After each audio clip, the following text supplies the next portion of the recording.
والصلاة والسلام على قاسم العلوم والحکم وعلى آلہ وصحبہ سادات العرب والعجم اما بعد فاعوذ باللہ من الشیطان الرجیم بسم اللہ الرحمن الرحیم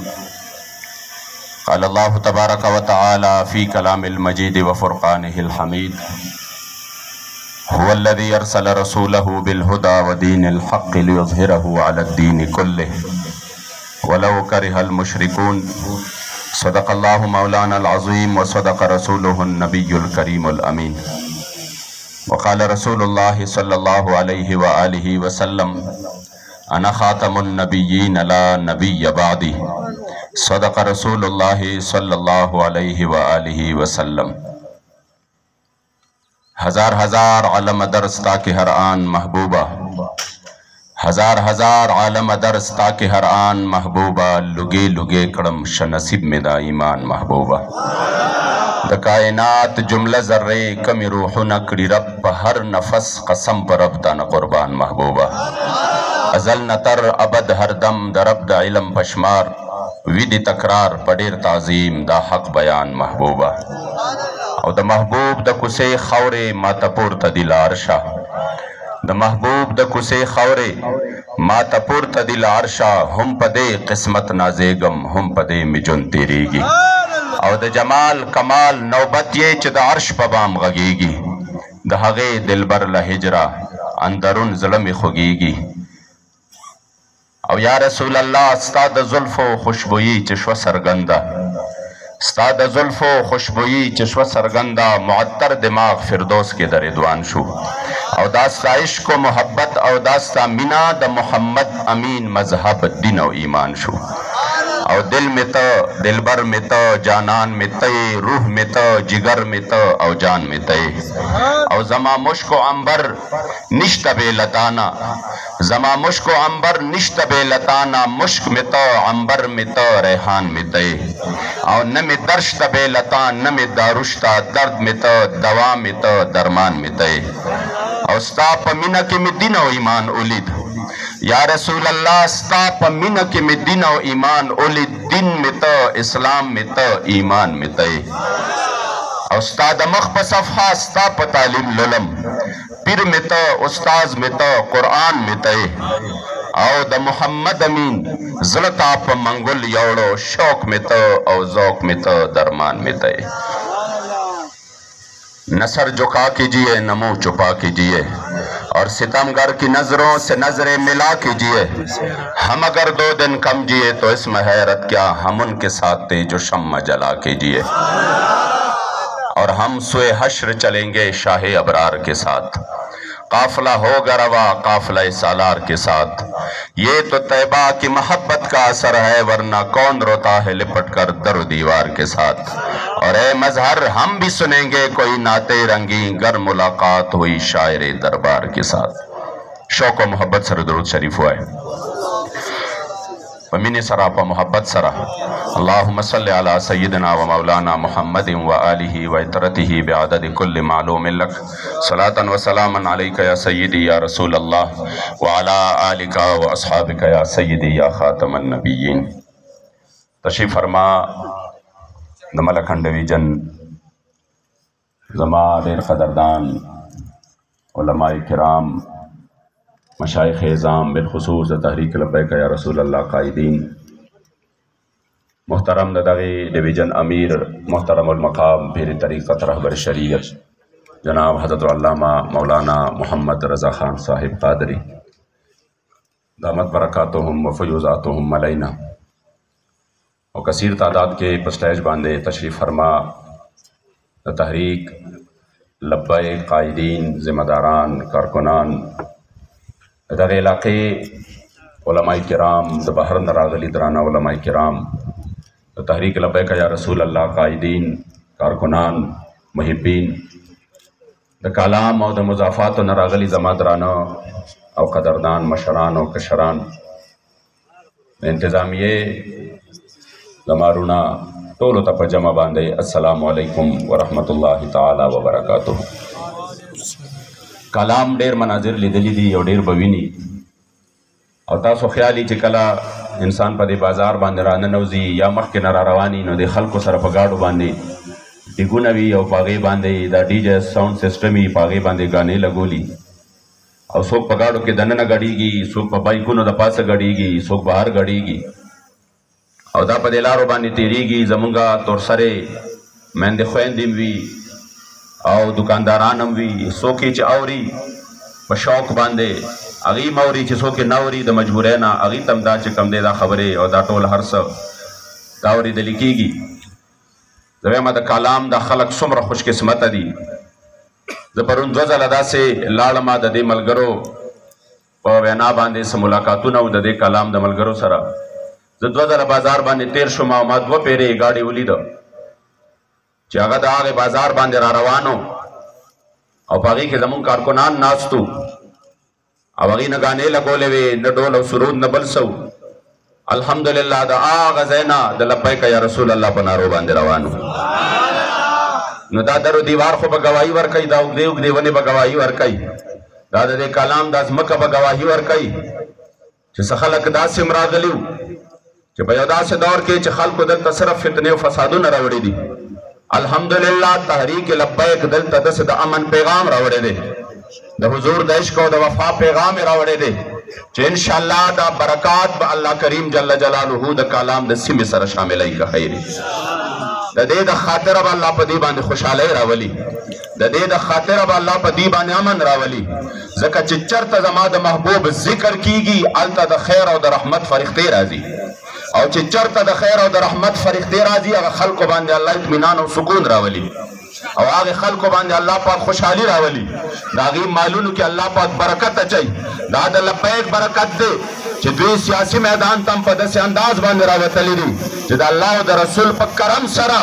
د دوی نارم عبادت دی د دوی چکر له تلل هم عبادت دی د دوی چرته چې کوم دی د ځنګلو په منځ کې ناست هم عبادت دی ځکه چې د دوی مقصد د محبوب علیه الصلاة والسلام مبارک دین تخت ته راوستل دي او چې کله دا مقصد وي یاد ساتئ قدردانو چې په دې کې کم سکنډ سکنډ زمونږ تېرېږي په دې مشن کې زما د محبوب علیه السلام د دین دپاره نو په دې باندې تاسو شکر وباسئ چې په یو داسې د فتنو په دور کې یو داسې د فساد په دور کې چې څوک د مفادو نه بغیر یو قدم مخکې نه ږدي څوک د مفادو نه بغیر یو سکنډ تاله نه درکوي خوش قسمته دي دغه خلک چې بغیر د مفاداتو نه محض د الله او د هغه د رسول د رضا دپاره د دل و جان نه الحمدلله زموږ سره روان دي زه ځکه قدردانو چې چرته دا کارکنان خپل ګورم دا خپل علما ګورم دا ذمهداران ګورم ماله د دې په ژوند باندې رشک راشي زه د دې په ژوند باندې رشک وکړم چې دا څومره خوش قسمته دي چې په دې 14.5 کاله بعد رب لا یزال د خپل محبوب د دین د پهردارۍ دپاره منتخب کړي دي او څنګه چې تاسو ته وختي په اشعارو کې وویلی شو چې زمونږ د دې سیاست مقصد هم د حضور علیه السلام د دین خدمت کول دي د حضور علیه السلام مبارک دین تخت ته راوستل دي او زه نن تاسو صرف مختصر وخت کې په دې باندې پویم چې عالم کفر ته چې تکلیف دی هغه د نظام اسلام نه تکلیف دی عالم کفر د دې نه نه یریږي چې مسلمانان عبادت څومره کوي آیا دوی منځ روژه زکات حج ادا کوي که نه ادا کوي هغې تکلیف د یوې خبرې نه دی چې ګورې دوی د نظام اسلام نوم وانخلي په کم نظام باندې چې صحابه د شرق نه غرب پورې د اسلام جنډه وړلې وه د کم نظام دپاره چې صحابه خپل کورونه په داسې انداز کې پرېښودي چې په خپل ژوند باندې هغه کورونه واپس نه دي لیدلی په خپل ژوند باندې هغه بچي واپس نه دي لیدلی او په داسې انداز کې وتلي دا تاسو چې اورئ چې پاکستان کې ځای په ځای باندې د صحابو قبرونه دي افغانستان کې دي اماراتو کې دي همدارنګې چې کوم دی په دې مختلف شام کې د عراق کې دي ځای په دې ځایونو کې قبرونه چې جوړ شوي دي دا د حضور د دین هغه پتنګان دي چې یو ځل د دې دین اسلام د جنډې دپاره په هر طرح وتلي دي په خپل ژوند باندې دی بیا خپل کور واپس نه دی لیدلی په خپل ژوند باندې بیا دی خپلو بچو له واپس نه دي تللی بلکې د اسلام جنډه په دومره شوق او ذوق سره راوړې ده چې حضرت فاتح افریقا حضرت سیدنا عقبہ بن نافع رضی الله تعالی عنہ چې کله راغی دا مبارک دا د صحراګانو نه راوړې ده او په دغې دنیا کې د اسلام دغه جنډه رسوله او چې کله یو عظیم دریاب د بحر الکاهل ته راورسېده او د هغې په غاړه باندې راغی نو داسې په دې سترګو کې اوښکې راغلې او د خپل اس دا دواړه خپې په دغه سمندر کې ور ډوبې کړې او چې کله یې پکې ور ډوبې کړې نو په هغې سترګو مبارکو کې اوښکې راغلې او داسې بره یې وکتل وی یا الله ګواه اوسېږه ګواه اوسېږه چې دا ستا ځمکه ختمه شوه مخکې صرف اوبه دي یعنې د عقبه بن نافع جذبه د اسلام چرې نه ده ختمه شوې که زما په وړاندې دا سمندر نه وی نو یا الله ګواه اوسېږه چې ما به ستا د دین دا جنډه د دنیا د آخري ګوټه پورې رسولې وي په داسې انداز کې صحابه د دې دین دپاره عالم کفر صرف مغرب راولګېده او هغې صرف دا کوشش وکړه چې هغې وایي چې دا جذبه چې دا د مسلمان نه دا جذبه ختمول غواړي او د دې جذبې د ختمولو دپاره هغې مختلف قسمه کوششونه وکړه هغې سره دا یاره نه وه تاسو بس توجه غواړم انتظامیه شته دا یاره هغې سره نه وه دا یاره چې آیا مسلمانان که دلته امریکا کې جماعت جوړ کي نو دا به موږ ته څومره تکلیف دی عمل وي نه هغې به خیر دی جوړ دی کي خو اسلام به زموږ د مزاج مطابق وي دا خبره ډېره ضروري ده او تاسو ټول به په خپل ذهن کې کېنوئ جوړ دی کی په انګلینډ کې د جماعت جوړ کی خو اسلام به زموږ د مزاج مطابق وي خیر دی جوړ دی کی په اسرائیلو کې د خپل مرکز جوړ کی خو اسلام به زموږ د مزاج مطابق وي نو د هغې د مزاج مطابق څنګه دی هغې مطلب دا دی چې په دغه اسلام کې به سختي نه وي په دغه اسلام کې به د اسلام د ظالم دشمن مخې ته مقابل ته راوتل نی په دغه اسلام کې به د ګستاخ خلاف میدان ته راوتل نی په دغه اسلام کې به د بدر میدان نی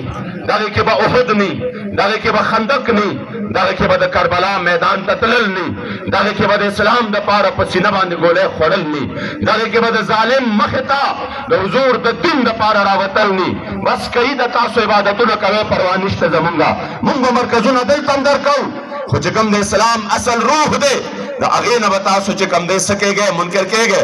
هغې ته به تاسو چې کوم دی التفات نه کوئ باقي مونږ ته بیا تکلیف نشته عزتمندو دغسې اسلام خو چې کوم اسلام کې د نظام نوم وي په کوم اسلام کې د اسلام د نافذ کېدو نوم وي هغه نه پاکستان کې پرېږدي نه په افغانستان کې پرېږدي داسې ده که نه ده جواب راله راکړئ داسې ده که نه ده په افغانستان کې هم نه پرېږدي پاکستان کې هم نه پرېږدي تحریک لبیک پاکستان کې څه چل وکړه چې دومره لوی مقدمات پرې راغلل خو صرف د نظام نوم یې واغسته د اسلام نوم یې واغسته ورنه تحریک لبیک اهل سنت مخکې نه اهل سنتو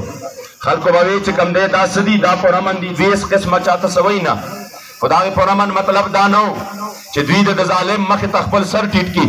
د هغې پرامن مطلب دا نه و چې دوی د حق ته حق نه وایي دوی د باطل ته باطل نه وایي بلکې دغې ته پرامن توب نه وایي دغې ته بېغیرتي وایي دا د اسلام مزاج نه دی د اسلام مزاج دا دی چې حق ته به حق وی باطل ته به باطل وی منافق ته به منافق وی مومن ته به مومن وی کافر ته به کافر وی مسلمان ته به مسلمان وی قادیانی ته به مرتد او ملعون وی دا د اسلام مزاج دی په دې وجه باندې هغې صرف د دې اواز چې کوم دی پاکستان کې دا اواز هغې برداشت نه کړی شو د دې خلاف چې کوم دی په تحریک باندې پابندۍ او لګولې مقدمات یې چې کوم دی ډېر زیات جوړ کړل د 788 د دهشتګردۍ مقدمات دا دومره سخت مقدمات دي مګر دا په زرګونو مقدمات په دې وخت کې زمونږه په سلونو مقدمات زمونږ په زرګونو کارکنانو باندې موجود دي مګر زه سلام پیش کوم هغه مرد قلندر ته چې داسې تربیت یې وکړه د دې نوجوانانو او داسې د دې ذهنونه جوړ کړل چې څومره دوی سختۍ تېرې کړې څومره دوی تکلیفونه تېر کړه څومره په دې باندې دی کوششونه کوي الحمدلله ورځ په ورځ باندې د هغې عزم او د هغې حوصله د هغې نه هم زیاته سیوا کېږي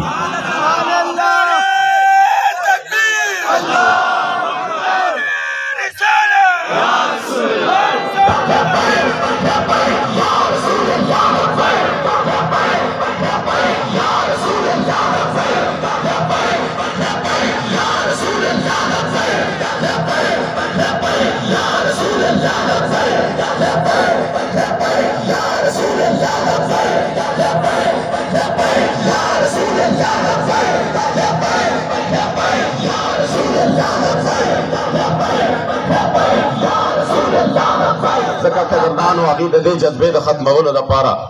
دوه قسمه کوشش وکړه لومړنۍ کوشش یې دا و چې د دې مسلمانانو د خپل نبي سره تعلق کمزوري شي د دې دا جذبات کمزوري شي د خپل نبي سره کم د محبت او د عشق یو لازواله او داس یو تعلق دی چې د دې نبی د قدم په خاورو باندې خپل ځانونه قرباني چې دا تعلق کمزوري شي د دې نه جذبه جهاد ختم شي د هغې دپاره کوششونه وکړل کله جهاد له د دهشتګردۍ نوم ورکړ کله د حضور علیه صلات وسلام مبارک